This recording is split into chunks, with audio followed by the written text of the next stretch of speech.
అనే ఖడ్గం ద్వారా సంసార వృక్షాన్ని నిర్మూలించమని వివరించారు. ఈ శ్లోకంలో ఏం చెప్తున్నారంటే భగవంతుడు, మనిషి మనసులో నిరంతరం కూడా వ్యర్థ ఆలోచనలు చేస్తూ ఉంటాడు. దీనిని ఇక్కడ అశ్వత్థ వృక్షము అని చెప్తున్నారు.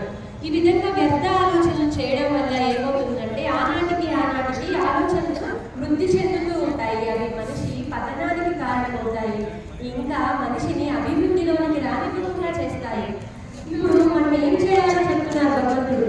మనం మనసులో ఎప్పుడు కూడా నిశ్శబ్దంగా ఉంచుకోవాలి. మనసుని నిశ్శబ్దంగా ఉంచుకొని సాధన చేయాలి అంటున్నారు.